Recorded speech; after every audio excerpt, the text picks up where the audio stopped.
บายดีพี่น้องมื้อนี้ก็ได้ออกสวนเนาะเพิ่นมารับจ้างตัดหญ้าเนาะพี่น้องบ่เป็นสวนเพิ่นดอกสวนเขาหั่นแหละนี่เนาะสวนโอ้บักโคกๆนึงเนาะเพิ่นมารับจ้างตัดหญ้าเนาะพี่น้องนี่เครื่องมือของเพิ่นสิตัดหญ้านี่เนาะ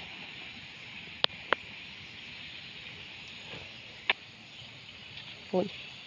อยู่ตีนผู้พุ่นเนาะสวนกับบักโคกๆนึงนี่เนาะเจ้าของเพิ่นเนาะเฮ็ดหยังเลยนี่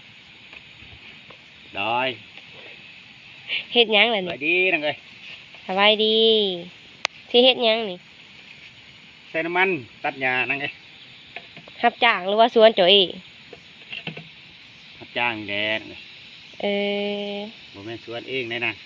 มารับจ้างเนาะ โดย พุ่นกำลังเป่าน้ำมันเนาะใส่เครื่องจักรเนาะโอ้ยคิ้วค่ะดอก รับจ้างนังเลย มื้อเท่าไดแหละ มือ30นะ มื้อ30โดย เออใกล้เนาะ โดย ว่าใกล้ๆยังว่าจ้างบ่แพงเนาะมื้อ30เองเนาะ 30,000นังเลย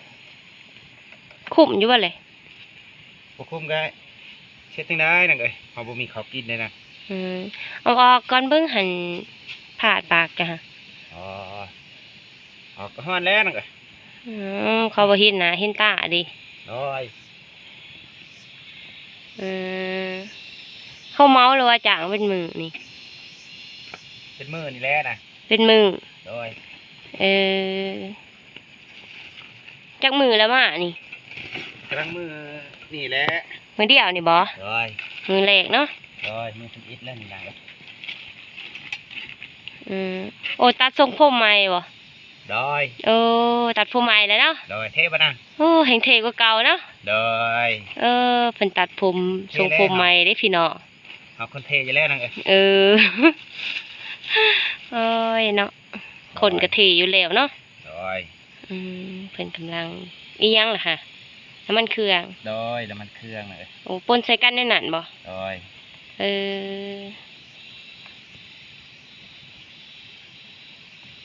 กินข้าวอยู่นี้เลยบ่ กินอยู่เที่ยงนี่แหละน่ะ โอ้เที่ยงเขาบ่นี่ แม่นเที่ยงเขาน่ะ เขาบ่ได้นอนบ่อยู่นี่ เจ้าของเพิ่นเมื่อนอนบ้านเพิ่นน่ะ โอ้ โดย เจ้าของเที่ยงหรือว่าจ้างเจ้านี่มื้อ30เนาะ โดย เอ้ย มี30นั่นพอได้ซื้อข้าวกินน่ะ เอาเงินซื้อข้าวกิน โดย พ่อเอาไปเลย ก็พอแล้วนั่น หาไปเนาะ โดย บ่หาก็บ่มีเนาะ มาหาก็บ่ได้กินนั่น ลูกเมียไปไสแหละ โอ้อีนางมันอยู่เฮือนเด้นี่ อยู่เฮือน โดย โอ้มื้อนี้เมียอยู่เฮือนเนาะ โดย อยู่กับลูกบ่ อยู่กับอีนาง จะออกมารับจ้างเนาะ โดยออกมารับจ้าง ให้เมียอยู่เฮือนเนาะเปลี่ยนกันเนาะ โดย เฮ็ดอีหยังแหละ โอ้ยขะผ้านี่แหละนั่น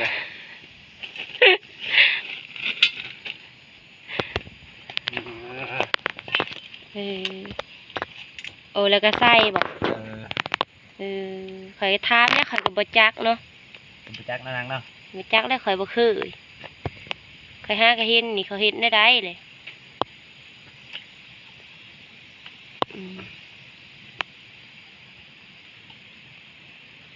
รับจ้างนั่น เขาบอกรับจ้างก็บ่มีเงินเนาะ โดย ซื้อของกินเนาะ โดย มื้ออื่นไปไสเลย มือมันนะ มื้ มือก็มาตัดง่ายนี่แหละ ออื่นบ่ โดย ปัดให้แล้วหรือบ่ ตัดจนมือเสาจ้างไปแล้วนั่น ผลเนาะปลูกเนาะ โดย มื้อ30เนาะ มือ30นั่น อยู่ผู้มันมีบ่หน่อไม้เท่านี้บ่จะมาหาหน่อไม้ฮะ โอ้นางเทิง อยู่เถิงคุณบ่ ดอย ปุ่นเนาะโอ้ไก่เนาะ ใกล้เลยนั่นไง บ่ได้บ่ไปหาหน่อไม้ไปขายเลย มือแรงอยู่แล้วว่าสิหามาเลย โอ้หามาเลย ดอยเอาไปขายพอได้ซื้อเขาวกินนั่นไง ขายคอยเด้อ ดอ สิ ย กินหน่อไม้ ดอย สิขายจังใดเลย ขายเป็นมัดนี่แหละ ขายเป็นมัดนะ ดอยอืม ได้หรือเปล่าฮะ ไหนแล้ว สิตาร์ทเลยบ่นี่ ตัดเลยแล้วนั่นไง นี่เนาะเครื่องมือน้ำมันนี่เจ้าซื้อบ่หรือว่าเขาซื้อ ซื้อเองนั่นไง โอ้มือ30ยังซื้อเองอีก ดอย สิได้หลายเท่าใดเลย เช็คแล้วนั่นไง เนาะ FC อยู่ไทยเราบอกว่าบ่มาตัดบ่หญ้าอยู่ไทยฮะ โอ้ตัดอยู่ไทยป่ะน่ะ โ โอ้ อยากไปอยู่บ่ ไปแล้วมีเวลากะตีนั่นไง เขาว่าโอ้อีต้นเด้มาตัดอยู่ไทยผีเพราะว่าแพ้ โอ้ตัดไทยเนาะนางเนาะ นี่ก็30,000กีบเนาะเป็นเงินไทยเท่าไรเลย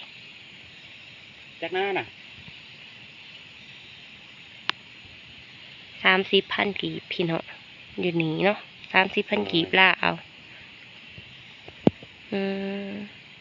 น้ำมันก็ซื้อเองเนาะ โดย โอ้บ่คุ้มแล้วค่ะว่าเพิ่นกำลังสิไปตัดหญ้าเดิพี่น้องผลสวนเนาะเจ้าของเพิ่นบ่ได้มาเนาะมาแต่บ่าวพวงเนาะไปเลยบ่นี่ เบิ่งลองจักกันเลยนั่นไง นอกจาก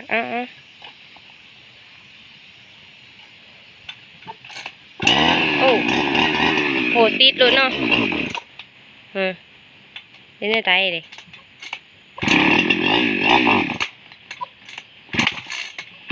โอ้ย